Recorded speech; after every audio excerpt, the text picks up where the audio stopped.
two, but we'll get through here. My name is Craig Welch. Okay, my name is Craig Welch. I'm the executive director. The past 10 years I've been the executive director of the Portsmouth Housing Authority. I've lived in Portsmouth for 16 years with my wife and my children, and several months ago the mayor had come to me and said that we'd like to explore what it would look like to potentially build some workforce housing out of the Sherburne School, and asked me to do what we do at the Portsmouth Housing Authority and to check out some of those options. I'm sorry, to check out some of those options. Forgive me, you can keep reminding me of that. And so we went ahead and did that, and that led to a work session about the Sherburne School on January 12th, which many of you attended, but certainly not this many people. And then this neighborhood meeting today. The first thing I wanted to do, though, does anybody have kids in that? There's probably some. Yeah. So the first thing I wanted to address. So the first thing I wanted to say, sincerely, is that I want to apologize for a comment that I had made at that January 12th work session became very offensive to several people, or many people at Panaway Manor. And for that, I just wanted to say I'm sorry for any offense that I made by referencing the seafood processing facility that's behind us here. And any feelings that I was saying something derogatory about the Panaway neighborhood, I really do sincerely apologize. Anybody who was offended by that, please know that that is inconsistent with the values of my life's work here, which is a core value of doing my kind of work is to treat people, all people, with dignity and respect. And to the extent that I didn't do that with one of the comments that I made about squatting property, then I apologize. And obviously, also, if that leads to any loss in goodwill, maybe I'm right back on. Can you fix that microphone? How's that? Okay. And particularly if there was any loss in goodwill based upon what I said about this project, because we have some really serious decisions to make here about what we're going to do with the Sherburne School. Talk into the mic. So, we knew this was a lousy room, but why did you do it?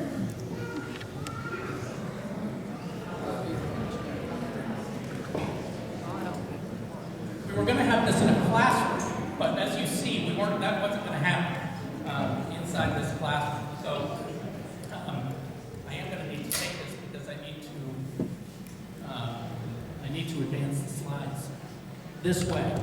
So this neighborhood meeting, what we're going to do is, I know there's been a lot of questions. What does this mean for you? And what does this mean for your family? And what does this mean for your neighborhood?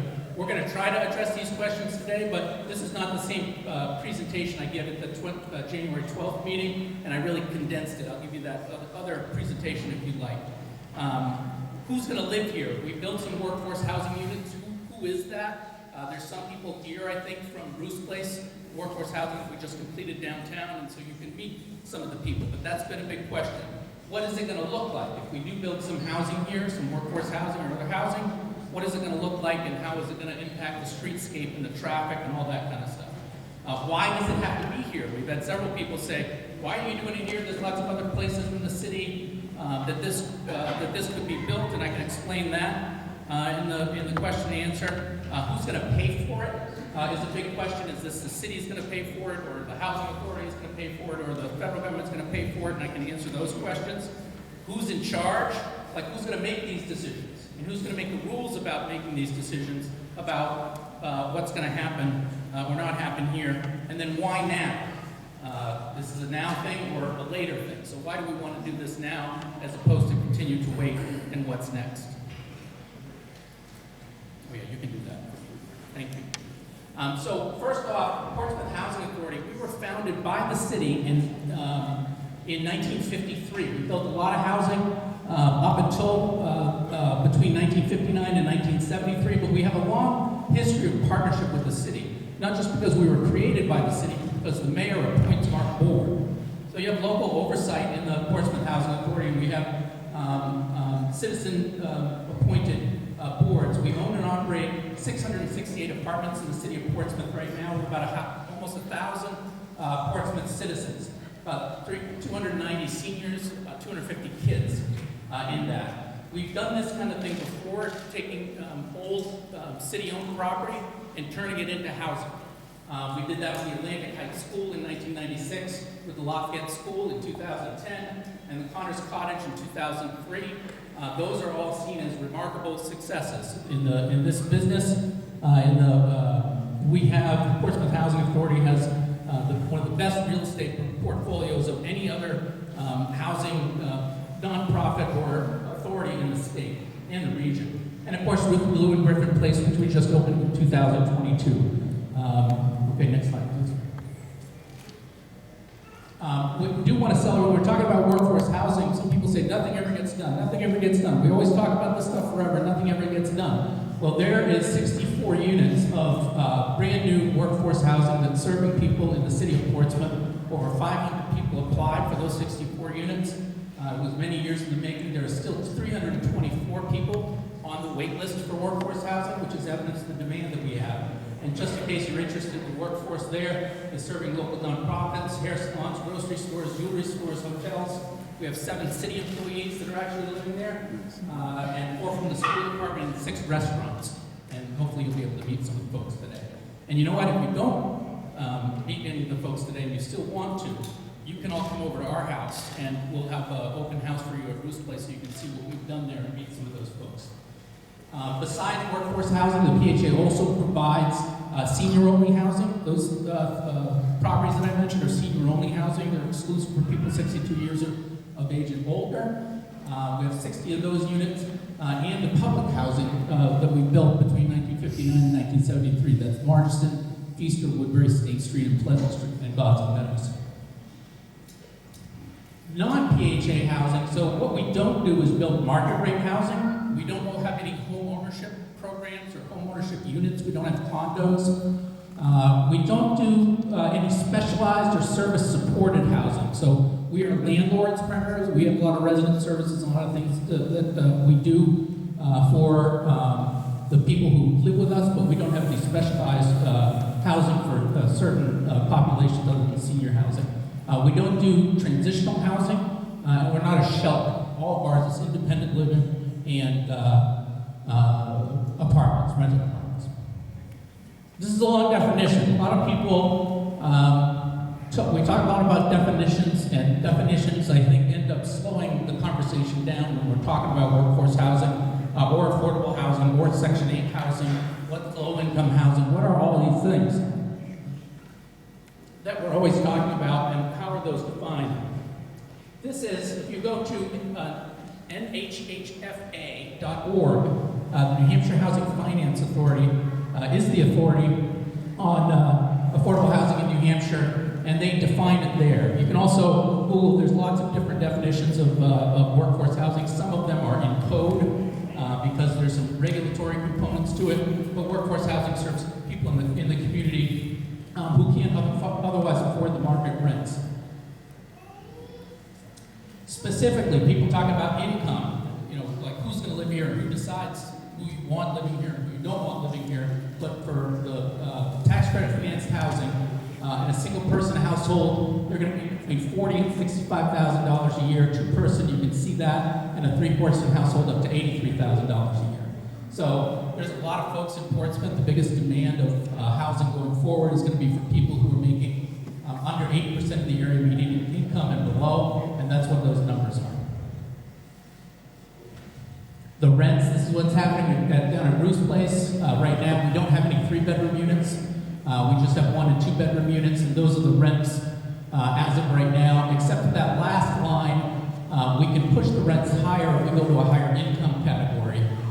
So that's the maximum rent. If the building here were placed in service in 2022, those would be the rents today. And that's what it is at Bruce Place. Lots of challenges to do housing here, but lots of great opportunities. There always is a scarcity of funding sources with this. There's just not a lot of capital resources in New Hampshire. legislature to build affordable housing. That's one reason why we're 20 to 30,000 units short in our affordable workforce housing in the state. The speed to market is a challenge. Now, one reason why we've suggested the time frame that we have is because you can apply for federal low-income housing tax credits once per year, and that application is due in August. In order for us to have a successful application that could bring as much as $8 million to this project, then we need to have permits in hand.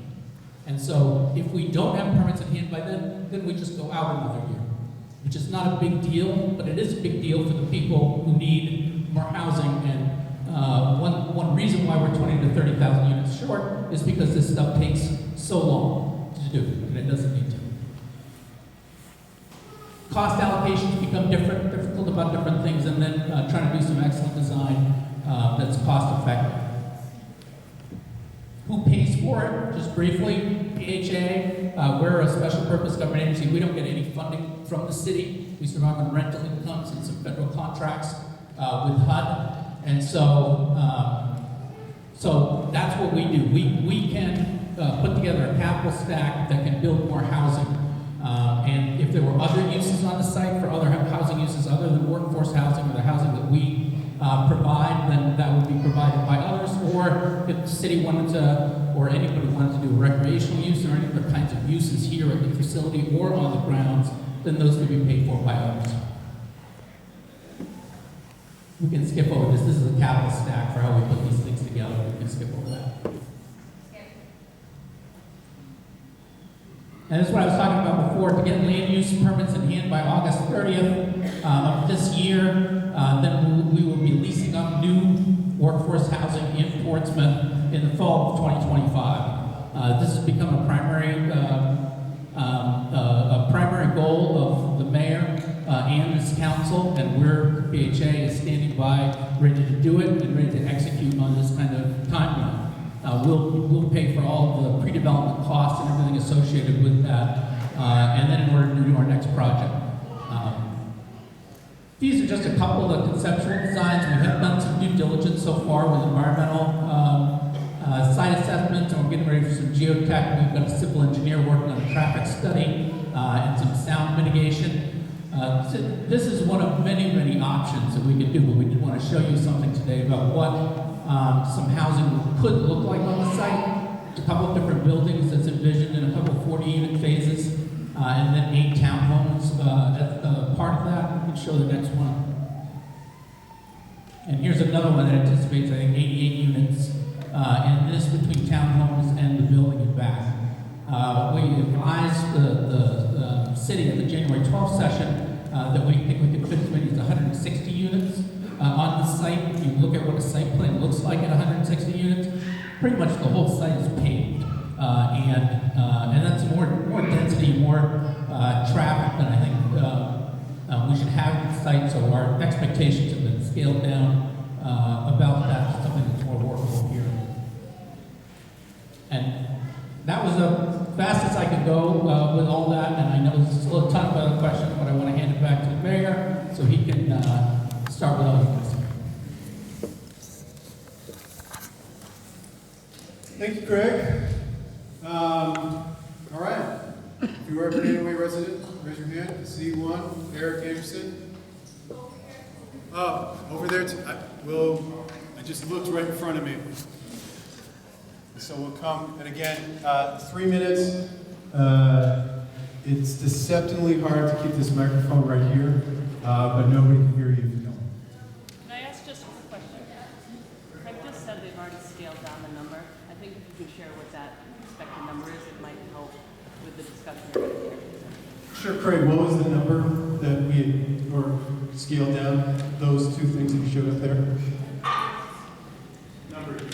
When we spoke at that January, we were asked what was possible on the site.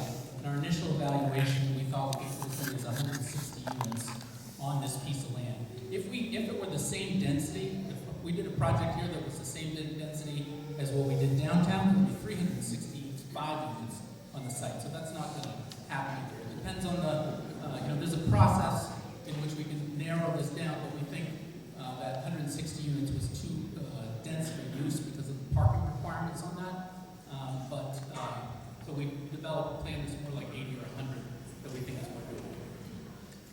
Short answer, what you saw up there, 80 to 100 units. Was that helpful? Thank you for answering. Thanks. Thanks. And you're also, just one more thing. So there's a microphone underneath because we're recording this and putting up, so just notice there's also another microphone right there, so just don't cover that. Here, thank you. I appreciate the opportunity. I've given copies. I have written copies, and I've given them to the mayor so he can pass it out. Bring the mic closer. So he can pass it out to other council members. I don't expect complete answers to the questions I'm going to present, but would welcome any response from anybody on the issues that I think are most important for this. My name is Erik Anderson. I'm a 38-year resident of Peanaway Manor. My wife was born in Peanaway, and her family has been here for 75 years. I like to say we're vested in, and we have tenure in this wonderful neighborhood, and it's the discussion here tonight. This past Saturday, my wife and I walked through Peanaway, Holly Lane, and Golterville, distributing announcements of this meeting. We distributed 160 announcements, and leaving publicly behind 20 or 25 residents or homes. That establishes the number of homes in our community, and later referenced in these comments. This site, when vacated by Lister Academy, should have an immediate use. The empty time between its use as Sherburne School and Lister Academy was maintenance costly to this building, even with moderate remedy, but it's still structurally sound. This building is a signature and historical component of this neighborhood and should not be demolished with development of any type. Today,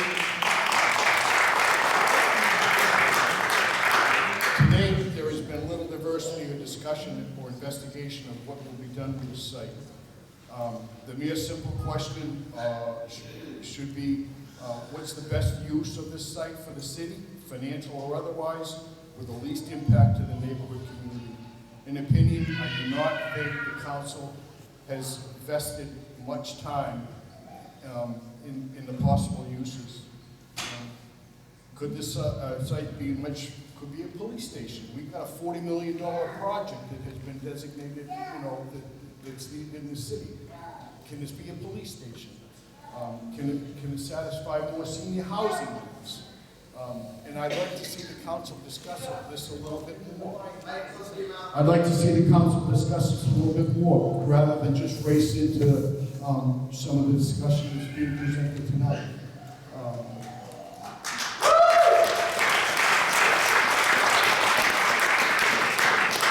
Along with you, the City Council, Portsmouth Housing Authority is here this evening, and I've distributed my written comments to members of that board. And I would hope that sometime the issues I expressed can be addressed. PHA cites a possible 80 to 160 housing units. 80 units is approximately half of what the community now is, and 160 is double. How can this not have an impact of reasonable proportion?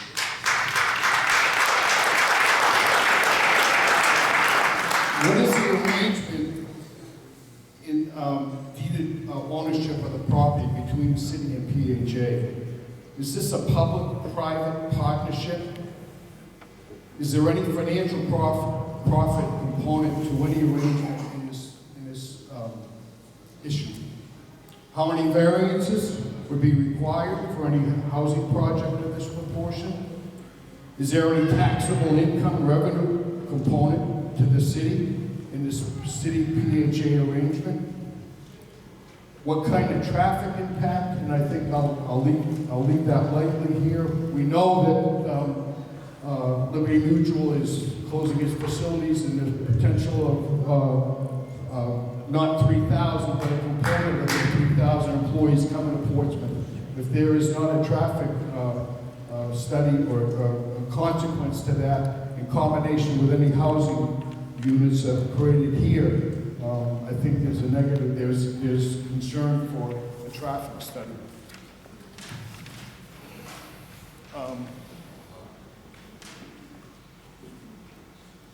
What is the prospect of the 80 or 160 housing units in density and mass? Raise it up, Eric. What is the potential, what's a prospective 80 to 160 units, and how much density and massing will be required within the 5-acre site that will be most likely not beyond the current residential texture of this neighborhood? It has been influenced that 4 stories and more would achieve the desired units. As the PHA director, which is Mr. Welch has stated, there's been some prospect of a mixed-use application, and we would like to know a little bit more what that mixed-use component would entail. Mr. Welch has stated that a berm for a sound barrier could be used, and I think a little bit more investigation of that, as there is regulatory requirements either through the state or the feds that there would have to be a fixed fence sound barrier installed, and who's going to pay for that cost. What type of maintenance program will be guaranteed to any housing application so that to avoid any deferred maintenance or deterioration of any housing units that are installed here? And can you define, and I think you have defined the categories of housing within the domain of PHA, and what category would apply to any housing in Sherburne? And could this category change in time to a lesser classification? It's been expressed at your work session that Gather in Haven has established their interest and desire to come to be a tenant at Sherburne. How much of a physical footprint would they require if considered? And it's not with any malice to their mission and purpose, but are they the right type of mixed-use tenant? Would they bring operational components or additional downside traffic circumstances? I think we have to understand, is this one 5-acre site, is it going to cure all the social ills of this region? And I think that's a question that has to be addressed. There have been instances where federal housing authority, less than market rate housing turns into full market rate housing after a particular amount of time. I think there should be an answer and some explanation to the public on this. And could PHA explain their urgency in their timeline in context to the city's timeline? And then one of in closing here, no matter what the conclusion of what results out of this project, I would like, in my opinion, that the name of anything stays as Sherburne. The name Sherburne is just as synonymous as this historical signature of this location. In closing, I offer the insight, and that's been a result of my experiences. The unknown breeds fear, objection, and distrust, and thus making transparency and public engagement the goal to achieve. At this moment, this issue is a long way to go to meet those needs of transparency and engagement. Just do it right. Thank you.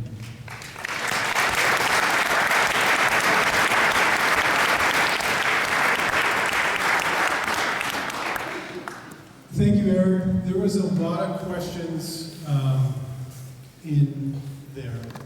So, Craig, if you want to take a stab at this, as I'm standing here, it makes sense to put these up on city website and not under the workforce housing, but under disposition of the Sherburne School, which will happen at some point when we start cutting the roofs to the community campus, to be able to list answers to these questions as we can. One thing that I wanted to answer on the building right here, the plans so far are for behind the building and not this building here. There's nothing that's been decided. I share your opinion that we shouldn't knock it down. Love the charm that this is, and it's tough to imagine this neighborhood without this building. You know, it's a much prettier building, it pains me to say it, than New Franklin School. But I would, shed a tear if New Franklin were to come down. And I know that, like you or like me to New Franklin, many people are committed and have a strong sense of community when you see that building. What goes in this building is a longer process. I understand the timeline and trying not to leave it vacant, but we haven't even begun those conversations so far. It's been what goes behind the building. So I'm not trying to punt on any of the other questions. Craig, were there answers to any of those that you want to? Okay, maybe by 11:30 tonight, when we're still here, we'll get through that. And honestly, if there are questions that you have, many of you have emailed the council, but if there are questions that you have, feel free to email us. We try to respond to everyone that we get, especially around this. Like if it's an outdoor dining, yay or nay, sometimes we file that away as, we get maybe hundreds of those. But if there are specific questions like Eric's, 12 points down there, we'd love to have those as soon as possible. All right, so I didn't look over here first for a question. Okay? We'll go to...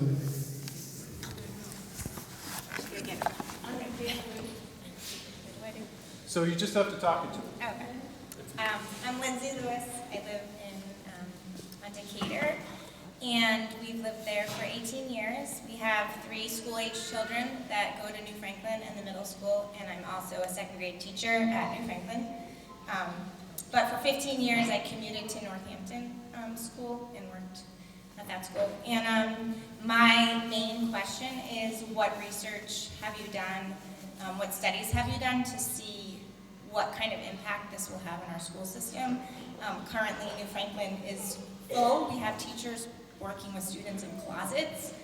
I'm passionate about this, obviously, but I see the full classrooms. I see the struggling students from some of our neighborhoods, and I see all the housing that has gone up in Portsmouth over the past few years and the number of children we have in our schools. And I'm concerned for our kids, I'm concerned for the neighborhood kids, I'm concerned for my students in this town. And whether it's low-income housing or affordable housing or not affordable housing, it's the number of children that we're bringing in. What do we want for our children in our schools, and what kind of, we pride ourselves on a strong school system and top in the state. But we can only sustain so much, and so I just fear for our children that we are putting too many people in this town, and when does the bubble burst?